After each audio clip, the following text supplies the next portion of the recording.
It should probably go without saying, but Warhammer 40K fans have a lot of really strange traditions. One of the most notable being the fact that we all tend to treat our favorite faction like a sports team. Our guys are the best, they've never done anything wrong, and how dare you for liking a different faction of toy soldiers. Whether it's propping up our guys or putting down somebody else's, it's all in fun. It's just part of the culture. But there is a faction that tends to catch more crap than all of the rest, and a good portion of the fan base that missed the memo that hating on them was just a meme. That faction, of course, is the Tau Empire, the closest thing we have to actual good guys in a franchise famous for not having any good guys and unspeakable war crimes being just another Tuesday. Now, memes and jokes are one thing, but there does seem to be a small but vocal portion of Tau haters that don't just hate them. They believe the franchise is objectively worse for their inclusion and that Games Workshop should retcon them out of existence. Now, sure, most of the rants they post online are just a bunch of frothing, seething gibberish, but some of the points they bring up actually do kind of make some sense. Many of these Tau detractors point out that everything in Warhammer 40K comes together to create an ever-present dark and gothic atmosphere, something the hopeful tone of the Tau is antithetical to and incompatible with. Many claim the visual design of their armor, weapons, drones, and mech suits is too futuristic for 40K. It clashes with the dirty, grimy aesthetics of every other faction, and that they look like they are completely out of place, like they were pulled out of a different franchise. And it's not just the lore, looks, and can-do attitude of the faction they have a problem with. Many Tau detractors also believe their limited and frustrating playstyle has a negative impact in the tabletop game as well. And needless to say, this is just the tip of the iceberg, the complaints just go on and on. Now, on one hand, we could just write this all off as the whinging of neckbeards, but as they say, even a broken clock can be right twice a day. So is it possible that the Tau detractors may just have a point? Are the Tau a bad fit for Warhammer 40K? And would the franchise actually be better off without them? What is the point of a good guy faction like the Tau in a grimdark franchise like 40K? If there is a problem, how could they be fixed? Does Games Workshop need to make them more grimdark, or is their goodness actually a good thing? On the other hand, did they miss the point? Is it possible that the Tau may just be one of the most uniquely grimdark factions in the entire setting? Well, in this video, we're going to be diving into all that and a whole lot more. Honestly, I thought this one was going to be real quick, I could just bang out the script in a few days, but then I ended up going down a pretty deep rabbit hole and put way more work into this one than I was anticipating. Oh yeah, and a quick update on everything that's been going on with me and my personal life. A long story short, I'm back from my break, I'm back to working on lore videos, but unfortunately, due to circumstances outside of my control and just how many other people in my area were impacted by the hurricanes, my home still has not been repaired. And if I'm being honest with you, I don't really know when I'm going to be able to go home. Now, thankfully, I have a ton of amazing people in my life, friends and family who have supported the absolute hell out of me, so I'm beyond grateful to them and all of you for your continued support. So yeah, things still kind of suck right now, but life's good nonetheless. Y'all are just gonna have to put up with this PNG version of me for a little while longer until I get my green screen and recording equipment back. Anyways, enough about all that. Let's dive headfirst into the grimdark. But first, a quick shout out to this video's sponsor. Today's video is sponsored by Factor, who makes meeting your nutritional goals easier than ever. Factor delivers fresh, never frozen, dietitian-approved meals right to your doorstep, each one crafted by a team of gourmet chefs using only ingredients with integrity that help you feel your best all day long. My working hours are pretty crazy, and if I'm being honest with you, time management has never been one of my best skills. That's why I use Factor as my go-to lunch or dinner solution whenever I'm on the run or working on a big project. With Factor, I save a ton of time by cutting out cooking, food prep, and trips to the grocery store. They've got over 35 meals to choose from each week, and they're all ready in just 2 minutes. It doesn't matter what type of lifestyle you live or diet plan you're on, as Factor has something for everyone, including popular options like Calorie Smart, Keto, Protein Plus, Vegan, and Vegetarian. And if that wasn't all good enough, my favorite part about using Factor is just how flexible they are. They make it easy to adjust my order on the fly. I can add meals to my plan if I know I'm going to have a week where I'm particularly busy, or remove some if I've got time off or a special event planned. If you want to start saving both time and money and taking your nutrition seriously, then head to Factor75.com or click the link below and use code 50weshammer to get 50% off your first Factor box plus free shipping. That's code 50weshammer at Factor75.com to get 50% off plus free shipping on your first box. Big thanks to Factor for sponsoring this video. So right off the bat, it's not difficult to understand why a portion of the 40K community tends to believe that the Tau Empire as a faction is jarring and out of place in the grimdark future. Warhammer is bleak, dark, and gothic. It is a series characterized by stagnation and despair, and all of its factions are in one state of decay or another. And not to mention the fact that they're all capable of truly, unquestionably evil actions, even if in-universe they always find some way to justify them. The Tau seem to go completely against this. Whereas most factions are in decline, the Tau are all about technological advancement, cooperation, and a vision of unity through their philosophy of the greater good. A practice that teaches its disciples that every action they take should do the most good for the most people. As a faction, they offer a stark contrast to the oppressive brutality of the Imperium, the madness of chaos, and the insidiousness of many other Xenos species. Their society is routinely described as utopian. Their worlds are picturesque in their beauty, and all of their citizens, even those on the lowest rung of their hierarchy, maintain a respectable quality of life. Is something that absolutely cannot be said about the vast majority of humans living within the Imperium, who live in squalor in underhives across the galaxy.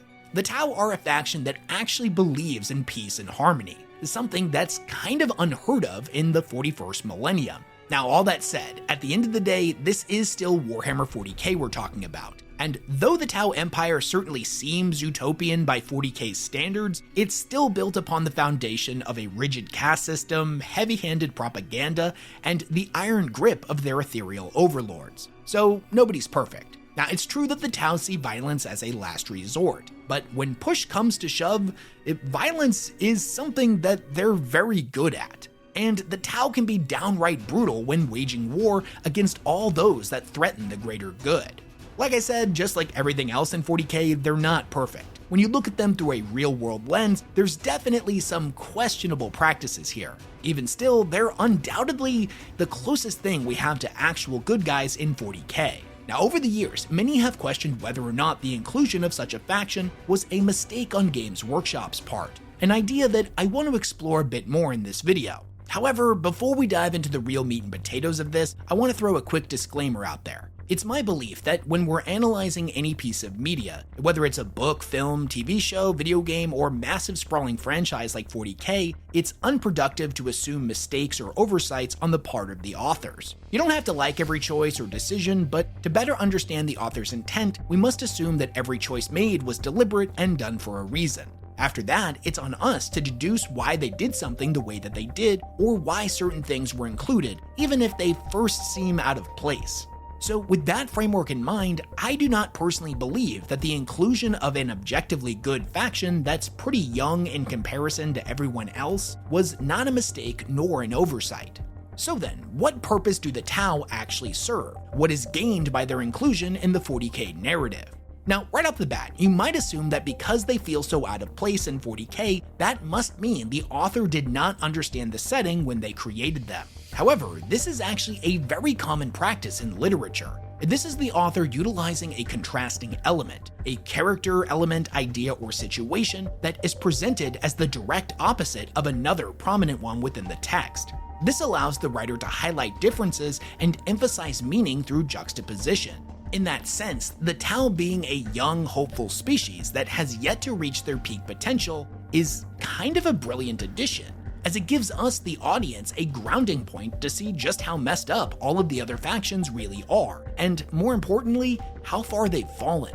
Think of it this way. The golden age for humanity and the leagues of Votann was some 25,000 years ago in the middle of the dark age of technology, before the cybernetic revolt and the psyker plague of Old Night. For the Eldari, it was 12,000 years ago during the Age of Strife and right before the birth of Slaanesh. For the Necrons, it was over 60 million years ago before biotransference and their deal with the Catan. And for the Orcs, it was during the War in Heaven when they were 30-foot-tall beings of immense strength and towering intellect. Unfortunately, I'm gonna have to glaze over the Tyranids on this one, as since they come from outside of our galaxy, we have no idea what their real history actually is. We don't even really know if they have anything that could be considered a golden age or a peak.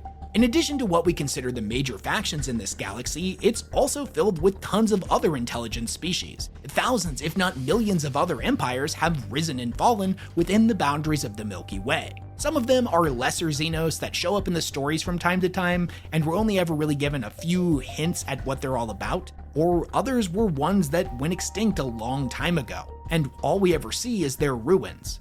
In either case, whether their empires existed solely within a single sector or stretched all the way to the galactic rim, at one point, all of them were the same. They all thought they were the dominant life forms. They thought they were the one, that their empire would last forever, and the galaxy was theirs by birthright.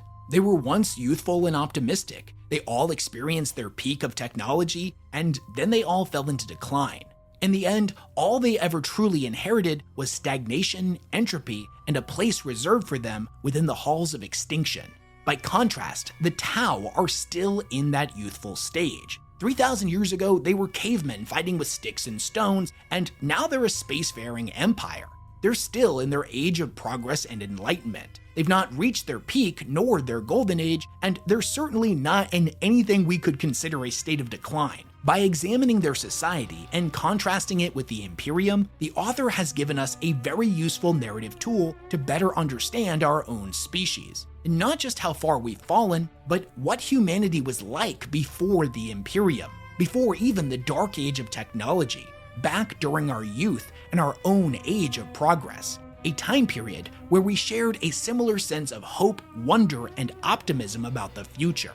Now, quick little aside here, but for me personally, I've always believed that the true nature of man is good. We're a social species that inherently wants to do the right thing.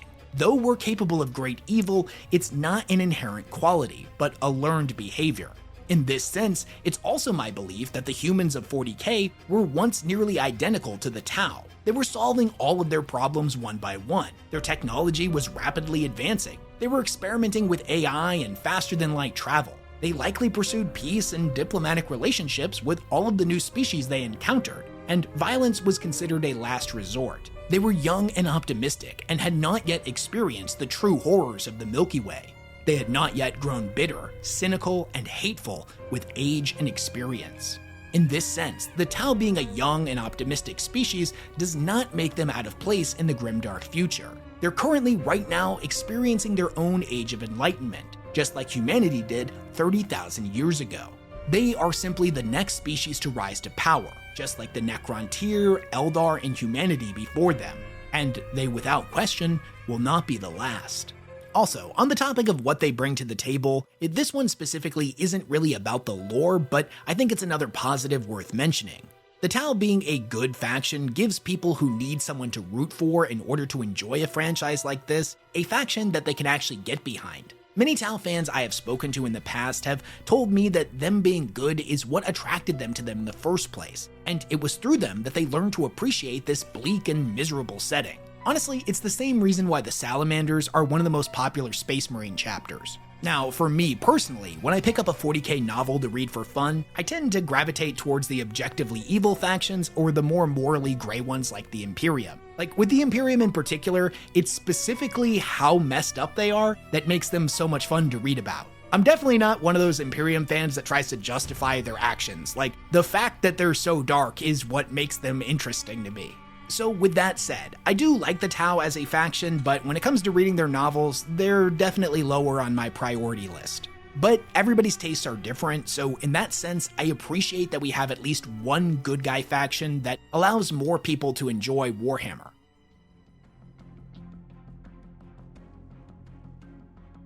Or at least that's what I would be saying if it wasn't for Games Workshop continuously retconning the Tau's lore to make them more grimdark, edgy, and objectively evil. Many Warhammer fans believe that when the Tau were first introduced back in 3rd edition, they were, quote, a noble, bright faction in contrast to a grim, dark one. Originally, they had no flaws or rough edges, and over time, this was seen as a problem by the authors, who ever since have tried to correct this mistake little by little with each new edition. Many Warhammer fans now believe that 20 years later, the Tau are secretly evil, mustache-twirling villains, mind-controlled thralls shackled to the will of the ethereals that wouldn't think twice about genociding entire populations or utilizing much more sinister methods of control. This belief is pretty common, and it's caused a lot of backlash on both sides of the Tau fandom. Their detractors claim that this is lazy, half-assed attempts by GW to make them fit better into 40K, whereas their die-hard fans believe these changes spit directly in the face of what they liked about the faction in the first place. Needless to say, accusations of bad writing are thrown around on both sides. But is this actually true? Has Games Workshop lost the plot with the Tau, and have the authors been attempting to make them more evil? Like with most changes to the lore as the story moves forward, this isn't exactly a black and white thing, and there's a lot more nuance to it. In my own personal opinion, I don't actually believe this is really happening, at least not in the way that most people seem to think. From everything that I've read, whether that be codexes from edition to edition, or many of the novels that the Tau appear in, nothing has really struck me as being completely out of place or not a natural progression of their lore from the earliest source material. The way it reads to me is that the Tau are not being retconned into being more evil, some of them are becoming more cynical. As time moves forward for them and they have more encounters with all of the other factions, they're becoming more acutely aware of how this universe works and their place within it. Thus, they are adapting accordingly, just like every other species did at one point in their history. This to me is not a retcon, nor does it really betray the tonal and narrative themes of the faction. The average Tau citizen has not changed. They still believe in peaceful relationships with other species and the tenets of the greater good. As a collective, they're still without a doubt hopeful, optimistic, and what we would consider good guys in 40K. But their military commanders are starting to harden as they learn more about all of the other factions. They now understand that for peace to be obtained, you have to fight for it. Just like how the Tau learned very quickly that there was no avenue for peace and diplomacy with the Tyranids and the Orcs, many of them are starting to understand that for humanity as well. Which honestly really shouldn't come as a surprise, considering that the Imperium is the faction that primary language is violence and genocide and wants to eradicate everything that doesn't look like them. Honestly, to me, this progression just makes sense. It's downright logical. It doesn't mean that they're suddenly evil, it means that they've learned from their mistakes and won't make those same ones again. Think of it this way, under normal circumstances, you can only tell a first encounter story between two species once. In 40K, you can kinda get away with doing it multiple times because of just how massive the scale is, what with different fleets or encounters taking places on different sides of the galaxy. But after a certain point, you can't suspend your disbelief any further. It stops making sense if the Tau never adapt. Like, I'm just gonna be real with you, you can't have the Tau try to make peace with the Imperium 75 times in a row just to get their teeth kicked in over and over, and they somehow think that on the 76th time, things are gonna be different, and they've learned nothing from their previous encounters. Everybody knows Reacher's Keepers business. I know Reacher's Keepers. Reacher's Keepers. Just to the side. You kicked me like 4, 5, 6 more times, I'm gonna be really upset. So what ends up happening is a new novel or codex will come out, and there'll be a story where the Tau do something that seems out of character. Like they'll launch a surprise attack against an Imperial world where they end up killing thousands of people in a brutal alpha strike. Then people on both sides, whether they're a fan or a hater of the Tau, will point to this as Games Workshop clearly not understanding their own creation.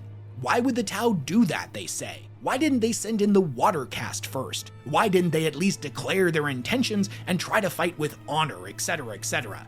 And I'm sitting here reading it like, they've tried that already. They tried that like 75 times. They knew it wasn't going to work. Them being good doesn't mean they have to be naive and stupid. It doesn't mean they're evil or not the good guy faction anymore because they're not trying to wine and dine the Imperium, the Tyranids, or the Drukhari, who have a base of operations within or near their territory in the Eastern Fringe. They know who and what the Imperium is and what would happen if they tried to parlay with them. Now, this doesn't mean that they'll never again attempt peace with other species or even mankind.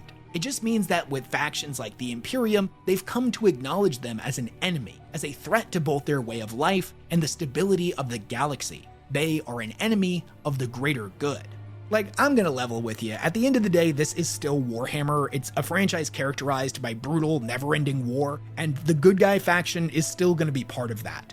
This is just my interpretation, and your take may be different from mine, but here's a little analogy that I know it's not perfect, but it kinda gets my point across. Say you have a guy who goes up to another guy trying to help them because they look like they're in need. only for that second dude to turn around and reveal themselves to be a frothing psychopath that tries to stab them in the face. So then the first guy learns that he needs to be able to defend himself if he ever encounters that weirdo again. And if he sees that dude trying to break into his house, he's not going to ask questions, he's going to strike first. I don't think that guy is now suddenly evil. I don't think he's going to suddenly stop trying to help people who appear to be in need. I think he's just learned from his experience and made a rational decision. When the Tau first set out into the stars, they naively believed peace was a foregone conclusion. Now they understand it's something they need to fight for, which is in line with their original story presented in the oldest material. Everything that has come after that has been a logical and realistic continuation of it.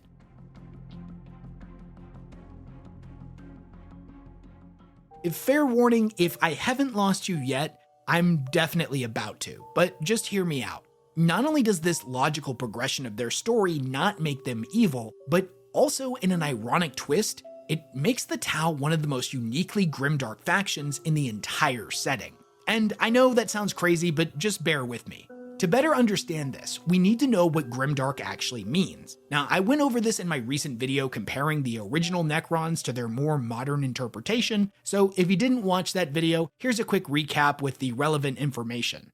Grimdark stories tend to emphasize bleak, brutal, and morally ambiguous themes, and are often set in dystopian or post-apocalyptic worlds. Whatever form the setting takes, it is designed to be harsh, cruel, and unforgiving. These worlds don't just challenge the characters within them, but seek to crush them.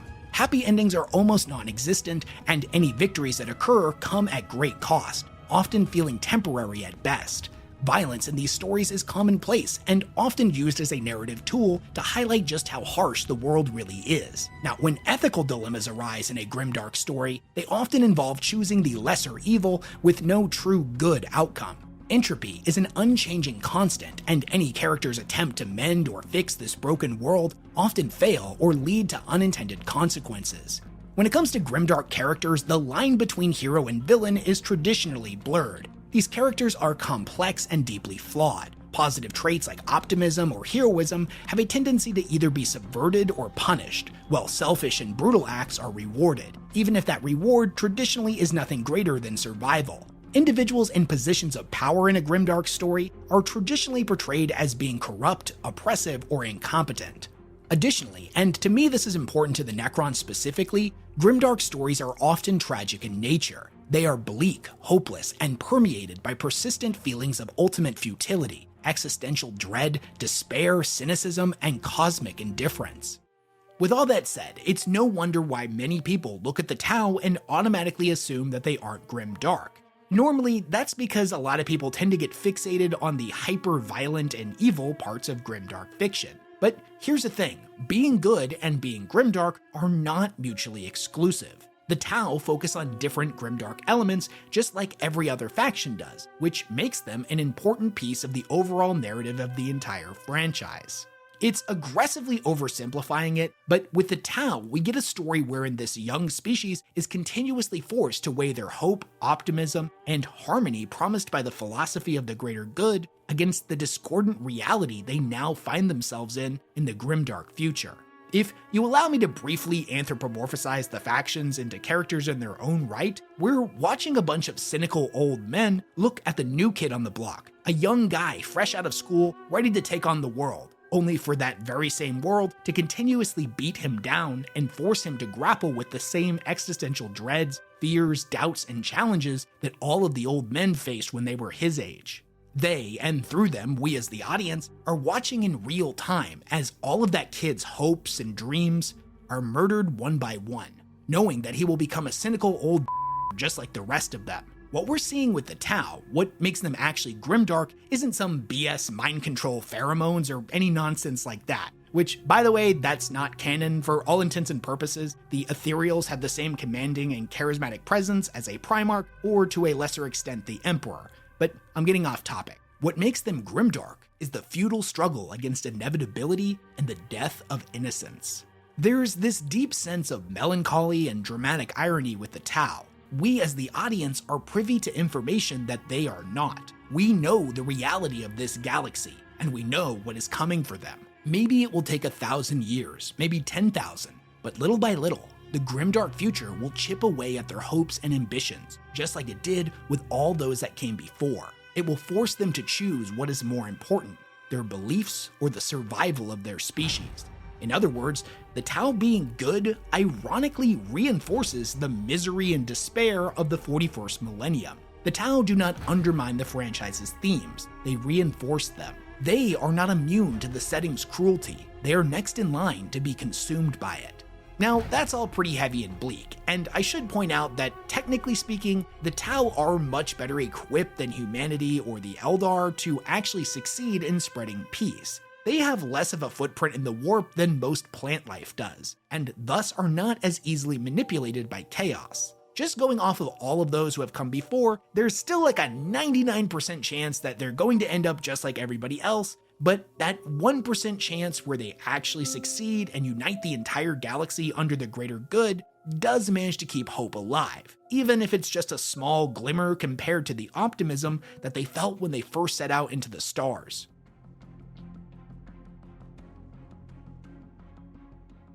Now, it's not just the lore that Tau detractors tend to take issue with, as many of them vehemently dislike their overall visual design. These detractors claim that the Tau's sleek and futuristic aesthetics are antithetical to the dark, grimy, and gothic atmosphere that 40K is supposed to represent. Many of them claim that they look like they belong in a completely different franchise, and are clearly derivative of other sci-fi aliens. And just like before, a portion of these detractors believe that Warhammer would be better off if they were removed or retconned out of existence. So let's talk a little bit more about the Tau's visual design. Now, on the absolute surface level, I kinda get where these criticisms are coming from, but I think it's misguided and stems from a very narrow view of what 40K is supposed to look like. Not to pick on Imperium fans because, like I said before, I'm definitely one of them, but if you also consider yourself an Imperium enthusiast, then you know exactly the type of guy I'm talking about. You know, the one that can tell you every obscure fact about their favorite Space Marine chapter, but they know nothing about any other chapter or faction for that matter, especially not anything outside of mankind. It's a bit of anecdotal evidence here, I'll admit that, but in my personal experience, 7 times out of 10, this idea is normally coming from one of these guys. If your entire experience with this franchise begins and ends with something that has a unique visual identity, it's going to flavor your perception of what the entire franchise is supposed to look like. Something missing the forest for the trees. The Tau do not look like any other faction, and they certainly don't look like the Imperium, but that's the entire point. As we discussed earlier in the video, they are meant to be a contrast to the Imperium in every conceivable way, and their visual design is no exception. However, they do have a few shared design elements that you might not recognize unless you know what you're looking for, and that's for a very specific reason, but we'll circle back to that in a minute.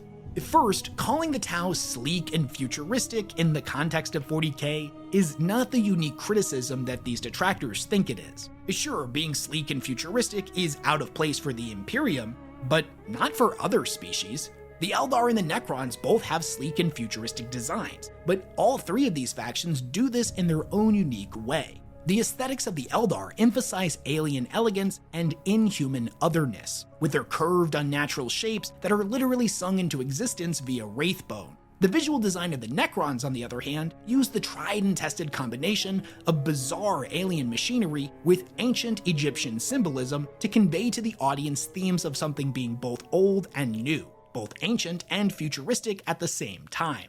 By contrast, the Tau's design is easily the most human. And note that I'm not saying imperial, I'm saying human. It is recognizable and relatable. Their mechs, vehicles, armor, weapons, and equipment are all distinctly Xenos, but they utilize similar visual elements to humanity, and thus look like something our species could have created without the Imperium's influence. A pulse rifle is sleeker than a bolter for sure, but it still utilizes that distinct blockiness and sharp corners that we associate with human tech in 40K. It's the same story with their mechs, which look comparatively more human adjacent to the spindly, long-limbed wraiths of the Eldar or the insect-like creations of the Necrons. To add even more to this idea, it's the reason why their most prominent weaponry is stuff being experimented with by militaries around the world in real life. We're actively using drones right now to great and horrifying effect. AI is on the rise and is only going to get more advanced in its military applications. And the Tau's most infamous weapon of all time, the rail cannon, is something that we've literally already built. Meanwhile, over here with the Eldar, you've got weird-ass shuriken cannons, and the Necrons are using gauze flares and reverse 3D printing guns. To me, this design is kind of brilliant in that it further reinforces all of the themes we discussed earlier. The Tau are a hopeful and optimistic species, so they don't have skulls and symbols of death plastered all over their equipment and heraldry. They're still progressing towards their golden age rather than regressing away from it like everyone else. Their designs are clearly futuristic, but they look somewhat obtainable and realistic instead of designs that rely on space magic like other Xenos. On the topic of their design looking vaguely like something humanity could have come up with if things had been different, I think this is why Games Workshop decided to go with a naming convention that used the names of extinct aquatic Terran lifeforms for all of the Tau's vehicles. Even though in-universe, the people who would have given those vehicles that nickname surely have no concept of these animals, as they all went extinct tens of thousands of years ago. There's no lore implications here, it's just something that causes the reader to unconsciously associate them with Earth and humans.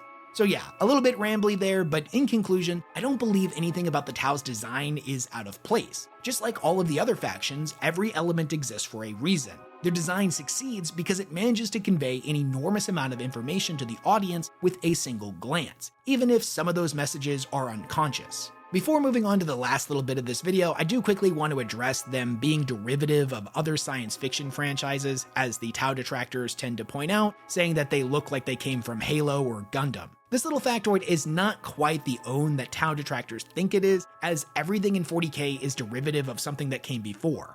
The Necrons are derivative of the Terminators from the franchise of the same name, the Orcs are just Mad Max in space, the Genestealer cults are a cult plucked right out of the works of H.P. Lovecraft or the more modern Call of Cthulhu RPG, the Tyranids are a mishmash of different famous aliens, notably the ones created by H.R. Geiger, and Space Marines, i.e. super soldiers in power armor, have been done a million times in the past. Hell, Warhammer 40K in its entirety is derivative of Warhammer Fantasy, which itself was derivative of Dungeons & Dragons, which also was heavily inspired by the works of Tolkien. And that's not even to mention the fact that 40K borrowed a metric ton of concepts from Dune, is sometimes not even really changing them much at all. Now, from my perspective, this isn't actually a problem. It's one of the beautiful things about 40K. It manages to bring together all of these tropes, characters, and ideas and weld them all together with themes and events inspired by real-world history into something wholly unique. The way I see it, 40K has never really tried to hide this either. It's always been pretty open with what it's doing and wears its inspiration on its sleeves.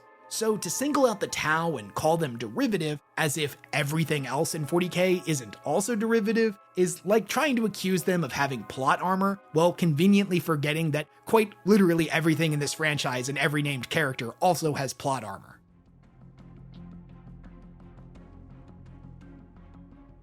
So finally, we come to the core root of the issue when it comes to people calling for the Tau's removal from 40K, the tabletop game, where most strong opinions about this franchise tend to originate from. Many Tau detractors believe that the real issue with the Tau is that they don't fit into the tabletop game and that their removal would make it a better experience for everyone else. If you're somebody that knows what grass feels like and you've never played a game of 40K before, the main thing that you need to know is that most armies have a mix of units that can deal damage at range, in melee, or through psychic abilities. The Tau don't really have that luxury, and with the exception of a couple underpowered units, they're almost exclusively a ranged faction. What this means in practice is that games against the Tau tend to boil down to them trying to shoot you off the board before you can catch them. A lot of players in the 40K community don't find this playstyle particularly fun or engaging to play against. And don't get me wrong, I get that. What you enjoy or don't enjoy playing against is subjective. However, when you try to back that opinion up by saying that the thing you personally don't like should be removed, well, now we have to talk about it. Some people might find ranged lists annoying, but when they go to complain about it, they conveniently forget that this is not exclusively a Tau problem. There have been hundreds of annoying or straight up broken lists, units, and factions throughout the game's history. With the exception of a brief period in 7th edition, where I'll fully admit the Tau were ridiculously overpowered, for the vast majority of their history, they've been largely considered to be pretty well balanced. When it comes to ranged only lists, this is something that most armies can do, and oftentimes they do it to much greater effect than the Tau themselves, the army that's supposed to be all about ranged combat. Even the annoying abilities that the Tau have that at first glance seem to be unique to them, like their crisis suits being able to move, shoot, move, are not actually exclusive to them at all. The Eldar can do this as well through Fire and Fade, and at this point in time, I would be shocked if Games Workshop hasn't given this ability in the form of a stratagem to at least one chapter of Space Marines. Fighting against the Tau is like all things in this game. You need to plan accordingly for what you're going up against. And like with most complaints wargamers tend to post about online, the real core of the problem comes down to skill issues, and the solution is to get good. Now, I can only speak for myself, but personally, I would much rather fight against an all-shooting army like the Tau that only has things to do in one phase so they get through their turn real quick, rather than fighting something like the Eldar, the Thousand Suns, or the Tyranids that feel like they have a million billion things to do in every single phase, and the player's turn takes 100 millennia. So yeah, at the end of all this, the Tau absolutely fit into Warhammer 40K. They're a critical component of it. If you don't like them, that's valid. Nobody's forcing you to like anything. But those people who try to call for their removal, like they try to virtue signal Tau hate because they think it's the safe opinion to have online, I don't know, it just always comes off as super cringy to me. If you want my raw, unfiltered take on it, where I'm going to be a little bit mean, I think the individuals that whinge about them constantly have one of three things going on. Either A, they don't actually know as much about this franchise as they think they do. B, they're not as good at the tabletop game as they think they are. Or C, they probably want to imagine their personal favorite genocidal faction as the good guys, but struggle to do that because the Tau exist, and that makes them big mad. But what do you think of all this? Do you agree with my take here, or do you think the Tau are out of place in this franchise? Whether you like them or hate them, if you were given full creative control over them, what kind of things would you change? What would you like to see from them in the future? Now, personally, I probably wouldn't change too much. I like their lore just the way that it is, but if I could add or take away literally anything from them, I'd give them a new big-ass mech with a giant sword. It's about damn time. How are you gonna have a faction of Gundam enthusiasts, GW, and not give at least one of them a big-ass energy sword? Unforgivable. Anyways, as always, leave all your thoughts, questions, comments, concerns, ideas for future videos down in the comment section below. Big thanks to everyone who supports all the work that I do, and I will catch you all in the next one.